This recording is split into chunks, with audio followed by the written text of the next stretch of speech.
Hello, నేను doctor Anurag, orthopaedic consultant at Shri Manju hospital, Motinagar. ఇవాళ మనం మాట్లాడుకునేది మెడ నొప్పి గురించి. చాలా కామన్ ప్రాబ్లం అండి. సో మెడలో ఎందుకు నొప్పి వస్తుంది అంటే one of the most common causes cervical spondylosis. Cervical అంటే neck, spondylosis or spondylitis interchangeable terms. ఇది మీనింగ్ ఏంటంటే మెడలో అరుగుదల.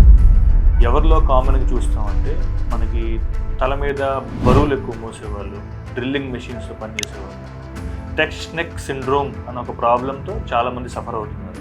సో ఇది మనకి ఎట్లా మనం కనుక్కోవటం అంటే మెడ దగ్గర కానీ మనకి భుజాల్లో నొప్పి అది స్టార్టింగ్ స్టేజ్ అనుకుంటే, నెక్స్ట్ ఫర్దర్ స్టేజ్ వచ్చేసి చేతుల్లో తిమ్మిళ్ళు రావడం, సూదులు గుచ్చినట్టు అనిపించడం, మొద్దుబారుకోవడం, దాన్ని రాడిక్యులోపతి అంటారు. ఫైనల్ స్టేజ్ వచ్చేసి మైలోపతి. మైలోపతి అంటే మనకి యూరిన్ మోషన్లో ప్రాబ్లం అవ్వడం, మనకి కాలు కదలికలు రాకపోవడం, చేతుల్లో బలం లేకపోవడం, దాన్ని ఫైనల్ ఎండింగ్ స్టేజ్ అంటారు. సో ఫస్ట్ 2 స్టేజెస్ ఏంటి అంటే మనకి మెడికేషన్స్, ఫిజియోథెరపీతో చాలా వరకు మనం ఇంప్రూవ్మెంట్ తెచ్చుకోవచ్చు అండి.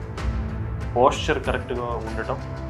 ఇంకొకటి, ఒకవేళ సెకండ్ స్టేజ్లోకి మనకి ప్రోగ్రెస్ అవుతుంది డిజీజ్ అంటే మెడిసిన్స్, ఫిజియోథెరపీతో మనం ఇనీషియల్గా ట్రయల్ చేసి అది సెట్ అవ్వట్లేదు అంటే మనం ఇంజెక్షన్స్తో కూడా దాన్ని క్యూర్ చేసుకోవచ్చు. ఫైనల్ ఎండింగ్ స్టేజ్ అంటే మైలోపతి స్టేజ్లోకి వచ్చినాక అప్పుడు మోస్ట్లీ సర్జరీ రిక్వైర్మెంట్ పడుతుంది.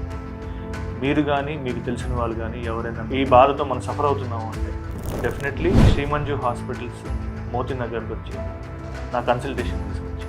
Thank you.